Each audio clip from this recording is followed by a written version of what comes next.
आओ सुनाऊं मैं एक कहानी। हर कहानी में एक नया सफ़र।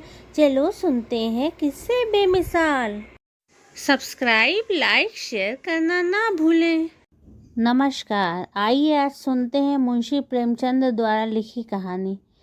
तो जैसा कि आप जानते हैं, हिंदी साहित्य के यथार्थवादी कथाकार मुंशी प्रेमचंद ने अपनी कहानियों के माध्यम से समाज की सच्चाइयों, मानवीय संवेदनाओं और नैतिक मूल्यों को बहुत सरल लेकिन गहरे ढंग से प्रस्तुत किया है। उनकी हर कहानी जीवन का कोई न कोई महत्वपूर्ण संदेश देती है। आज इस कड़ी में हम आपके लिए लेकर आए हैं मुंशी प्रेमचंद की प्रसिद्ध कहानी वरदान।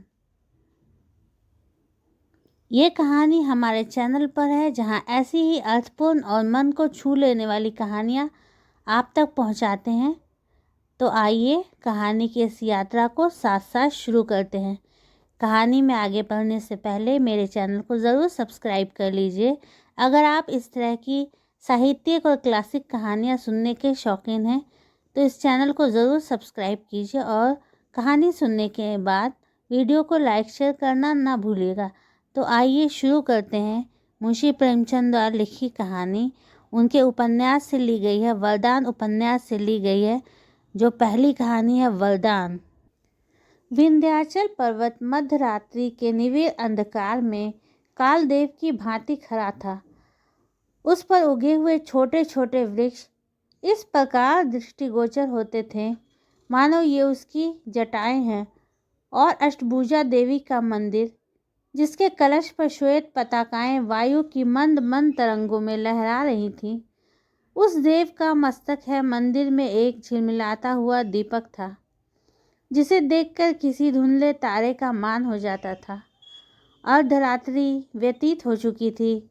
चारों ओर भयावह सन्नाटा छाया हुआ था। गंगा जी की काली तरंगें पर्वत के नीचे सुखद प्रवाह से बह रही थीं। उनके बहाव से एक मनोरंजक राग की ध्वनि निकल रही थी। ठौर ठौर नाव पर और किनारों के आसपास मल्लाहों के चूल्हे की आंच दिखाई देती थी। ऐसे समय में एक श्वेत वस्त्र धारिणी स्त्री अष्टभुजा देवी के सम्मुख हाथ बांधे बैठी हुई थी। उसका प्रौढ़ मुखमंडल पीला था और भावों से कुलीनता प्रकट होती थी। उसने देर तक सिर झुकाए रहने के पश्चात कहा, माता, आज 20 वर्ष से कोई मंगलवार ऐसा नहीं गया जबकि मैंने तुम्हारे चरणों पर सिर न झुकाया हो। एक दिन भी ऐसा नहीं गया जबकि मैंने तुम्हारे चरणों का ध्यान न किया हो। तुम जगतारिणी महारानी हो। तुम्हारी इतनी सेवा करने पर भी मेरे मन की अभिलाषा पूरी न हुई। मैं तुम्हें छोड़कर कहाँ जाऊँ? माता, मैंने सैकड़ों व्रत रखे, देवताओं की उपासनाएं की, तीर्थ यात्राएं की, परंतु मनोरथ पूरा न हुआ।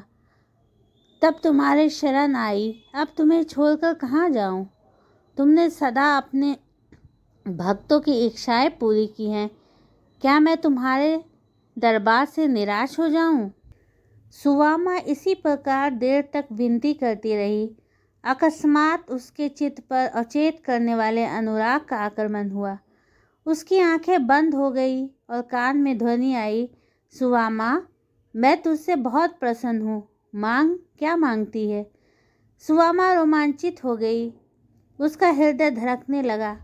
आज 20 वर्ष के पश्चात महारानी ने उसे दर्शन दिए। वह कांपती हुई बोली, जो कुछ मांगूंगी वह महारानी देंगी? हाँ, मिलेगा। मैंने बड़ी तपस्या की है, अतः बड़ा भारी वरदान मांगूंगी। क्या लेगी? कुबेर का धन? नहीं। इंद्र का वस्त्र? नहीं। सरस्वती की विद्या? नहीं।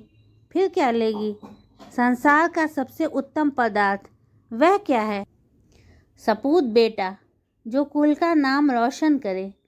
नहीं। जो माता पिता की सेवा करे? नहीं। जो विद्वान और बलवान हो? नहीं। फिर सपूत बेटा किसे कहते हैं? जो अपने देश का उपकार करे। तेरी बुद्धि को धन है, जा, तेरी इच्छा पूरी होगी। तो कैसी लगी आपको ये कहानी? बहुत ही सीख देने वाली ये कहानी है, मुंशी प्रेमचंद द्वारा लिखी गई।